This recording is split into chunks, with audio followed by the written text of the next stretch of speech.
Israel की power की। Israel ने रशिया के मिलिट्री बेस को सीरिया के अंदर टारगेट किया है। इसराइल अपना एग्रेशन दिखाते दिखाते बहुत बड़े टारगेट को टच करने जा रहा है। ईरान की अगर बात करें तो रशिया ऑलरेडी जो है ईरान को सपोर्ट करता है। ये बात जो है इसराइल को पसंद नहीं आ रही। लेकिन अगर हम बात करें, इसराइल का एग्रेशन रुकने वाला नहीं है। ये ईरान को भी अपनी लपेट में ले चुका है, सीरिया को भी, फ़लस्तीन को भी, लिबनान को भी, और अब बात रशिया तक आ चुकी है। और कई खबरें ये भी थी कि जी एयर बेस को टारगेट किया गया है, लेकिन एयर बेस को टारगेट नहीं किया, मिलिट्री बेस को टारगेट किया गया। और डेफिनेटली ये बात जो है रशिया को पसंद नहीं आएगी। क्या रशिया जो है रिएक्ट करेगा? क्या रशिया जो है अब इसराइल के खिलाफ जंग करेगा? हमारे दिल फलस्तीन के साथ है। अच्छा, ठीक है, कश्मीर के साथ है, फलस्तीन के साथ है। अच्छा, कश्मीर का आप जहाँ पे भी मैंने नोट किया फलस्तीन का बात आती है, वहाँ कश्मीर की ले आते हैं।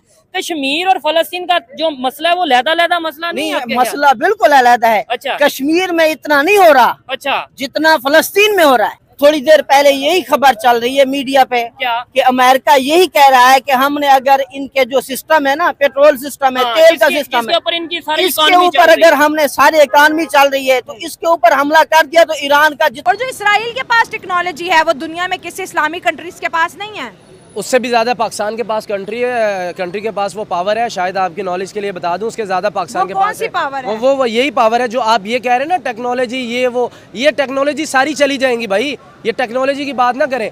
पाकिस्तान चाहे ना कब से ये मिसाइल छोड़ दे तो आधा मिस्र भी जाता है। कई किसी तरह के कोई प्रॉब्लम्स होते हैं, उसको देखना पड़ता है। अब ईरान ने जो कर दिया ना, ईरान अगर तबाह भी हो जाए ना तो मुस्लिम उम्मा को किसी चीज़ का अब टेंशन नहीं होनी चाहिए। इज्जत की ज़िंदगी एक दिन से 100 दिन की बेइज्जती की ज़िंदगी इज्जत से एक दिन बेहतर है। इज्जत से जी लिया उसने, अटैक करके सारी उम्मत मुस्लिमा के मुंह पे तमाशा दे मारा है उसने। लो भाई हम खड़े हो गए। अमेरिका ये कर रहा है कि इसराइल को सारे चीजें भी दी जा रहा है और कह रहा है कि हम भाई नई जंग चाहते। ये कौन सी जंग है? हाँ। जो बाइडेन ने बताया ना, ये कौन सी जंग है कि भी आप एक साइड पे इसराइल को सपोर्ट कर रहे हैं, इंडिया वाले भी आ गए उसमें। अब इंडिया मिडिल में आ गया। एक तरफ आप देखें रशिया है, दूसरी तरफ इसराइल है। अब मिडिल के अंदर इंडिया आ गया। इंडिया रशिया को भी दोस्त मानता है, इसराइल को भी दोस्त मानता है। और दोनों अगर रशिया और इसराइल की बात करें तो इसराइल तो रशिया को अपना दुश्मन मान रहा है कि यही तो हिजबुल्लाह, हमास, ईरान को अपनी टेक्नोलॉजी दे रहा है, मिसाइल दे रहा है। अब इंडिया का रोल क्या है? इंडिया तो सैंडविच हो गया दोनों के बीच। अब इंडिया का ये रोल होगा कि चंद एक दिन बाद आप यहाँ खड़ी होकर ये बात कर रही होंगी कि इंडिया ने बहुत बड़ी गलती की है। वो कैसे? वो जहाँ उन्होंने अपनी अफवाज भेजी है, ठीक है, जितनी मर्जी ये चौथे नंबर की मईशत बन गई, ये मईशत ना एकदम से ये इकॉनमी क्रैश होने में बड़े बड़े मुल्कों की वाट लग जाती है। को गुस्सा है कि इंडिया ने इसराइल के अंदर आर्मी क्यों भेजी? देखिए, जब पाकिस्तान सब्र के साथ बैठा हुआ है, जब उम्मत मुसलमान एक सब्र करके बैठी हुई, आप क्या समझ रही है कि जिहाद का यहाँ पे जज्बा खत्म हो गया? बहुत से है। तो इंडिया तो इसको टेररिस्ट बोल रहा है। नहीं, वो टेररिस्ट कह रहे हैं ना, हम तो नहीं है ना भाई। हाँ। वो कह रहे हैं, वो तो हमारी हिस्ट्री पढ़ के देख लें। हमारे तो कभी भी नहीं, हमारे जो जंजू थे या जो हमारे जिहादी थे वो तो कभी भी नहीं ज्यादा थे। वो तो चंद एक सैकड़ों हजारों के ऊपर, लाखों के ऊपर भारी थे।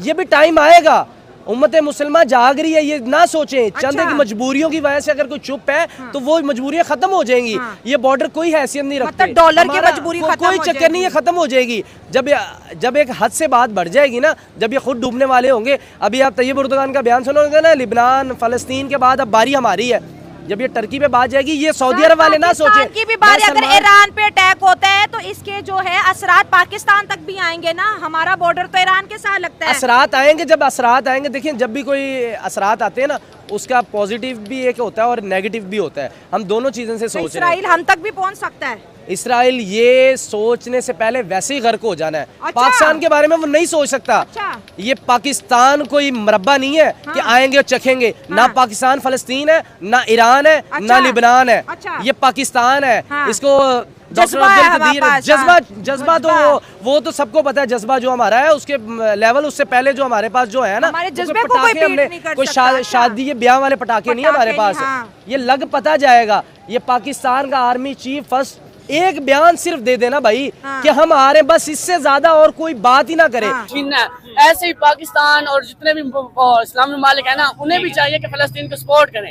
भाई ये तुम्हारा मुल्क है, तुम इसे रहो, हम तुम्हारे साथ हैं। उनको तो जब पता लगेगा ना कि मेरे पीछे भाई अच्छा, है। मैं और आप, मेरी और आपकी अगर लड़ाई होती है, मेरे पास टेक्नोलॉजी है, वेपन है, ये सब चीजें, आप हाथ से लड़ रहे हैं, क्या मुकाबला कर पाएंगे मेरा? जी बिल्कुल कर पाएंगे, जब दिल में जज्बा होगा तो कर पाएंगे। नहीं, मेरे पास वेपन होगा, मैं वेपन से आपको जज्बा। हाँ। हमें पता है ना, हमने शहीद होना है। अच्छा। जब इतना दिल में जज्बा है कि शहीद होना है, तो फिर डर किस चीज का? क्या अगले पास आइटम बम हो, क्लाशनकोव हो, हम नहीं डरने वाले। हम इतने बहादुर कौम है कि हम किसी चीज से नहीं डरने वाले। ठीक है। हाँ, जो मर्जी भी हो, हम वो अगला बंदा कह देना हम ये कर सकते हैं, हमारे पास ये वेपन है। हाँ, हमें कोई परवाह नहीं है, क्योंकि हम ऐसी कौम है कि हम नहीं डरने वाले। तो फिर आपस में हम क्यों लड़ते हैं? हम आपस में क्यों नहीं ये इकट्ठे हो हमारे रहे? अभी आप ही कह रहे थे, मैं वो लफ्ज तो नहीं यूज करूंगा जो आपने बोला, पाकिस्तान और तुर्की समझ लें कि इनमें गैरत नहीं है, वो उस तरीके से नहीं है। लेकिन अभी आप ही कह रहे हैं कि हम लोगों में गैरत नहीं है, अभी आप कह रहे हैं कि जज्बा बहुत है।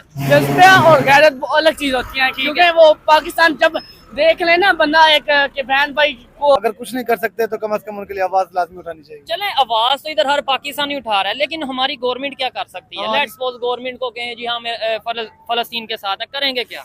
हमें उन्हें सपोर्ट करना चाहिए फाइनेंशियली। ठीक है, तो हम मोदी IMF से पैसे ले रहे हैं, तो यही तो बात है कि हमें पहले अपने इकोनॉमिक अपने आप को सपोर्ट स्ट्रॉन्ग करना पड़ेगा, ठीक हो गया। देन ही हम उसकी मदद कर सकते हैं। मजीद फिर किसी की हेल्प कर पाएंगे। अस्सलाम वालेकुम, आपका नाम? मोहम्मद इमरान। इसराइल और जो फलस्तीन में मामला चल रहे हैं, जंग चल रही है, अभी ईरान ने अटैक किया, क्या कहना चाहेंगे इसके ऊपर? क्या मुसलमान यूनाइटेड हैं, इकट्ठे हैं?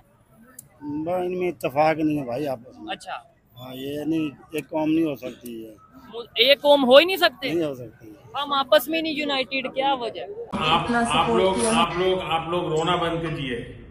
मेरे तक आवाज आ रही है